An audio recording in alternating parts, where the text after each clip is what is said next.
Hey y'all, late night. Just wanted to make a video. I just want to say this. What I noticed and what made me think about this was that clip I did with Erica or whatever. Remember I showed you how Erica was kind of like free and kind of like a party girl and stuff like that, and then she got with Safari and then she just changed. If you notice, since I've explained to you how narcissistic relationships work or whatever, you see how much she's changed, how much she changed and got a lot more mature.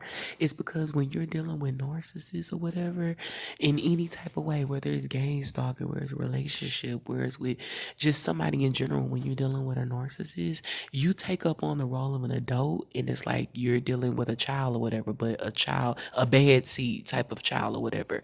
You notice like everything that he's doing is like she's correcting him. She has to be the mature. And what are you talking about? Pick up the little girl. Why are you doing it? That's not funny. Then she was like, it's just like you have to constantly correct them of certain things because it's like they act like they're not aware, or they weren't raised properly, or they're not spiritually awakened to the wickedness that they have. So it's like you're constantly in teacher mode, and it forces you to become more mature or whatever, because it's kind of like you're trying to tell them, no, that's not right. But in general, when you wake up and realize that's a game, you just kind of be like, F them.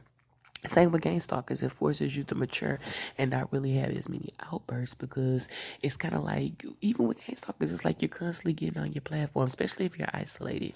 You're constantly getting on your platform. You're like, y'all know y'all not supposed to be doing it. It's like you become a teacher because you're trying to talk to idiots, even when you're telling them about the Most High. Now, everybody watching your platform isn't a gang stalker, isn't bad. Some people are just watching to learn. But when you have people that's doing magic against you or constantly following you everywhere you go, or what, it's like you got to get your platform. You're like, y'all know this. Yep, what y'all doing ain't right. You know the Most High looking, blah blah blah blah blah. It's like you talking to a bunch of stupid kids or whatever, demonic stupid kids. So that's one of the ways where it like forces you to mature. One thing about me, like the person needs to be kind of like snappy a little bit, and I've gotten a whole lot more mature minded since my awakening, and God works on me every day. But I don't blow up on people anymore like I used to. Of course, I still can kind of like put a person in their place. Like today, I'll make a little video to address something, but I don't just really just blow up, because it's kind of like when you know people are trying to make you do that, they're trying to get a reaction out of you. Once you're fully aware that they're doing it, you kind of like, you know how to, you don't let it bother you as much. Like, for example, I was telling you guys the other day, like without or whatever. And that was like last week or 2 weeks ago. And it's like I went and I noticed it was like, neighbors or whatever, they'll follow to the store. And it's like they know what they doing is whatever they're doing it for. I don't even try to figure it out anymore. Just know that they just is demonic to do that. Being nosy, whatever. But it's like when I'm out or whatever in public and I go in the store, and then it's a niggas coming there or females, and I know it's just like the vibe is off. And it's like that they come in there, and you go into the counter, they kind of looking to see what you're paying for, how much money. It's like the average person, especially if they're not saying, hey, I'm a gang stalker, but you just intuitively know that certain people are doing it, you can't really just snap off of it. The only thing you can do is kind of like look annoyed and just shake your head or be whatever. But it's like when you know that that's what they want, then it's like you can't give it to them. Like today, I went out or whatever, and just went up the street or whatever on the train, and I just noticed the minute I was walking out my apartment, a car zoomed ahead of me. They just like do like little silly stuff or whatever, and it's like the old me or whatever. The minute they used to do that, I was constantly going online. Oh, y'all gonna do it, but it's like I'm just slowly backing out of it.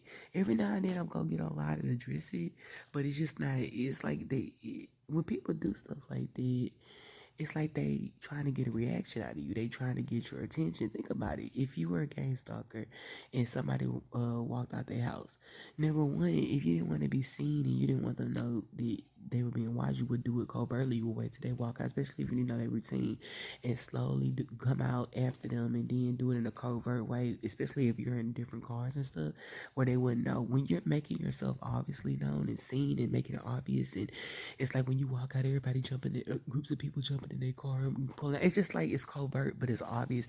It's like they want you to know. They want you to know they're trying to pester you. They want you to know you're under surveillance. They want you to know you're being watched or whatever. So it's just like it forces you just just to not to play like a submissive role, but it just forces you to always be on guard. And if you know people are doing it, and you know it's people you don't know, then you already know anybody who tries to come up to you, you learn how to read them better or whatever. Like, when was this?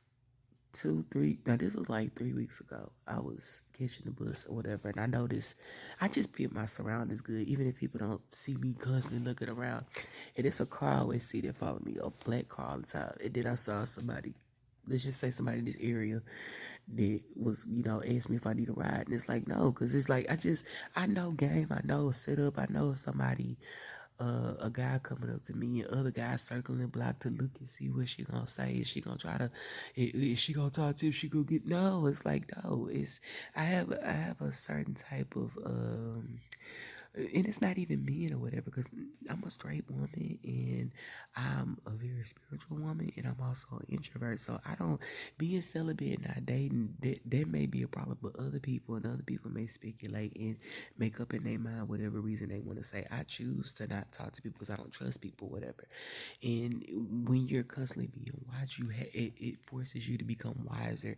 It forces you to use your discernment more, because it's like you just don't trust people. Different agents come up to you, and once again, an agent is a person with a demonic spirit being sent up to you to try to throw you off your path. That's all it is. So it's just like you know what I'm saying? You just don't trust people. You have to, that's why I always tell people, like, when you dealing with gang stalkers, and even I'm getting even more better with this. You can't, any little thing that people do to try to make you go off or something like that, you can't do it, because it's like you go off, you gonna be in jail, then what? Then they have complete control over you.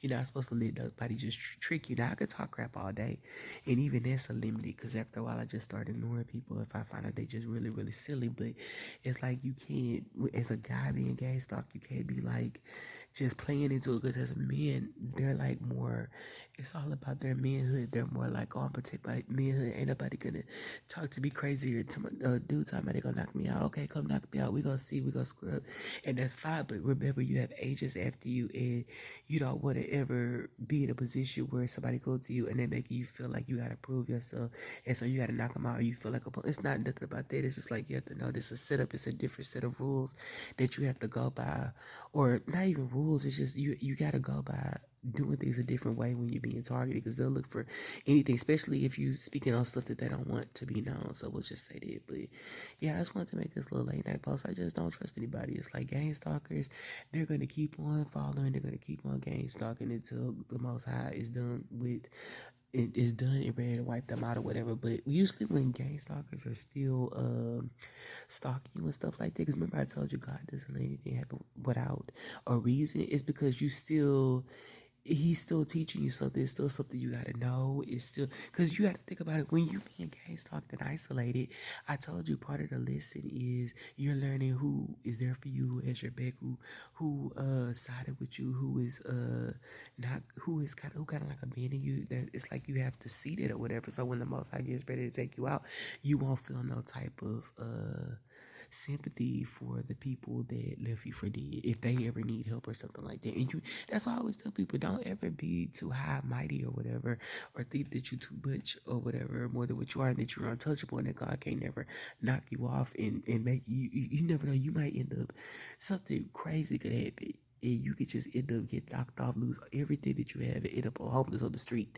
And God will do it in a way so you know that only God did that, because it's like people, they get too arrogant with themselves, and they be thinking that they too powerful. And God always says there's no other gods before me, and you're not supposed to ever put yourself in a way where you think that you're in any way as powerful as the Most High, more powerful than Him, or that you have a right to make decisions over somebody. Like, that's what I tell people. It's so, just certain leaders and stuff like that, just in general, just certain things I hear, and then certain things I know they doing. If somebody's a truth teller, God called them online to be a messenger or whatever, and you doing rituals to try to block somebody's intuition, it's harsh judgment for that. It could be death, because it's like you're trying to disconnect God and their ancestors speaking to them, or God or their guardian angels from speaking to them or relaying a message, and you can't do that anyway. But it's like, that's what I'm saying. You be hearing certain readers that they just be saying stuff, and it's not even a shock anymore, because the only thing I think about is like, Only a devil would do something like that. I don't. When you first hear stuff and you don't know about like spell work, you kind of be like in shock because you be like, "Are these people serious?" Just like in that movie Spell that they had. It was a black movie that recently came out. I think it was last year, and it was showing how this older woman, she was like doing all kind of stuff. She was able to take the eyes out of a cat and put it on a man who was blind, and he could see after that. Just when you first hear about certain stuff, especially on the exist, you be like, "What?" And you can't believe that people actually think on certain demonic levels. Like people will see your future or know your future, and they decide that as wicked as they are, you don't deserve that or whatever. Even though you did the work, they want to switch and they want to take your future or whatever. Forget all the stuff that God promised you. Forget all the sacrifices you made. Forget you being highly spiritual and doing what God called you to do. Forget you being celibate. Forget you changing your life. Forget you giving messages and all the work that you put in. They decide, you're not allowed to have that. I'm going to control the views. I'm going to say a demonic prayer. They put a curse over your life. I'm going to lie on you. I'm going to say that you're not this. I'm going to cause chaos in your life. I'm going to try to make you homeless. They said somebody was trying to make me gay. It's like the biggest thing that just did when at first when I heard it, that surprised me was they were saying somebody, and I know somebody in my family was saying somebody don't like the fact that you're happy and you're confident and you're celibate and you're like, I'm an independent woman. They want you to be dependent in a submissive type of. That's what I'm just saying. People just the only way that I just know how to even explain it is just demonic now, because I'm getting more stronger spiritually. I don't even try to wonder why people are doing the reason why people do that, and they don't see nothing wrong with it, and they keep going at it, keep going at it, keep gang stalking, keep throwing magic, keep trying to silence you, keep trying to close your throat chakra, keep on trying to block intuition. Whatever they're doing is because they work for the devil. Think about it. You're happy. Only a devil. Oh, you're happy and you're closely connected to God. Only the devil would want you to be miserable. Only the devil would try to take everything you work for and stop it, and doesn't want to see you advance it. Come on, man. Only what a holy person or a person that's connected to God would want you to do that. What only person that will lie on you, will lie on a prophet and lie on the person of God is a devil. So that's what I'm saying. It's people that work for the light, and it's people that work for the dark. And the one thing I realized too is now when I put people on blast and stuff like that, like gang stalkers and Satanists and stuff like that, people that work against me, tarot readers that lie and stuff like that, I don't be like, yo, you, blah, blah, blah, blah, blah. I'm explaining to these people that they're devils. I don't be like, well, why are y'all doing this, blah, blah, blah, blah, blah. They're doing it because they're evil. They're doing it because they sold their soul to the devil. And they're doing it because they have the mind of Satan, of Lucifer, or whatever, just like we had the mind of God. So if you noticed in my videos, the way I'm talking is like kind of changing or whatever. And like I said before, gang stalking has to keep going on until you learn everything that God wants you to learn, even if you're not looking at it that way. Because it's like you're still not tough enough. You got to get to the point where you're like, okay, these people are devils. They deserve to burn. When the end comes, they don't need help or nothing like that. They're going to be placed strong judgment, and you don't feel bad for none of them. So that's all I want to say for tonight. That's it.